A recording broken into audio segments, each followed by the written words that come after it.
points in thinking creatively and acting creatively is to have that initiative.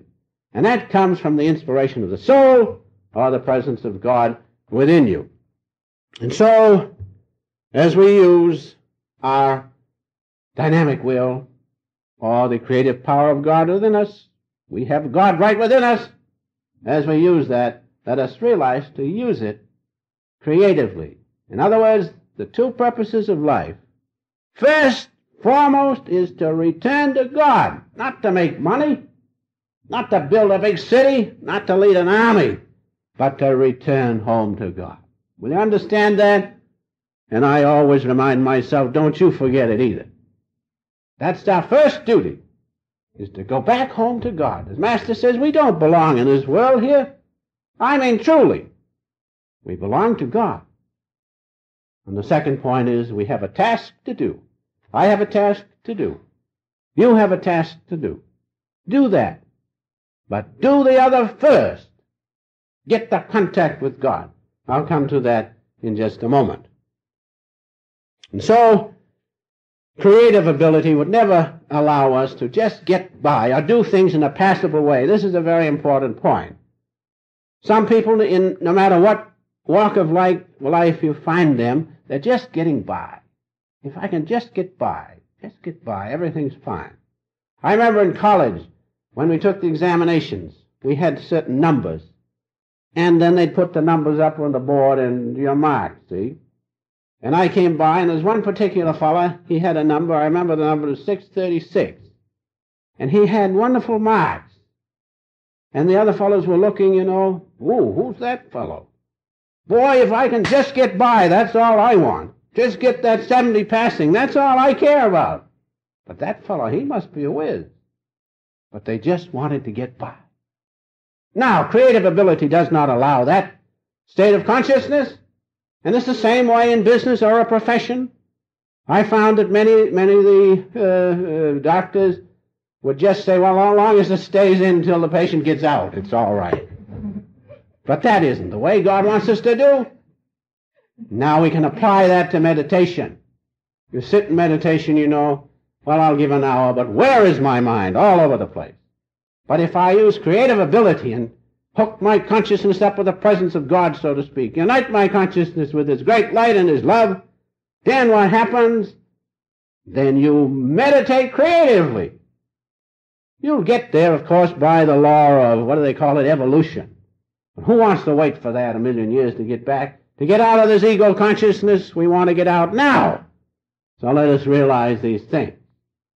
So understand, creative ability will not allow you just to get by, so to speak, or as I have put down, just acting passably well. If I can just get by. I used to hear if I can just get by. Well, that's why they just got by. But if they'd had that other feeling that, well, I want to do something just to please God, if He wants to give me good marks, that's fine. But just to get by, they just get by, and they'll just get by in meditation if they have that attitude. Master used to call those the indifferent yogis. They just sit there, and they're indifferent. They're yogis, all right, because they're making the effort. But the dynamic yogi is he who works creatively and meditates in a creative way. And so, finally, realize that God is the power behind our life. Realize that. That's what we do not realize. The ego says, well, now you can do this or you can do that. You've got so much power. But we don't realize the ego is a false thing. The ego is your soul attached to this limited vehicle, the pseudo-self. But the real power within us is the presence of God. And we must realize that. Man can create anything if he unites his creative ability, or rather unites his consciousness with the presence of God. That's the main thing. And as God has created universe upon universe, everything we see has come from His creative ability. And we are made in His image. That's where our power lies. So what's the last and important thing? If you want to act creatively in any line of endeavor, especially in a spiritual line, is what? Meditate regularly. Meditate regularly. Have regular devotion until you attain God contact. That's the important thing. If you feel the presence of God within, you have this initiative of which I have spoken, and you are joined to the greatest creative force of all things, which is God himself. And so let us understand that we must create the cause of creative action by uniting with the presence of God within. That's the motivating power. That's the final thing to remember, is to make the contact with God by regular and deep meditation and dependence on him, faith in him, full dependence on God. Because he is our very existence, our consciousness, our thoughts, our emotions.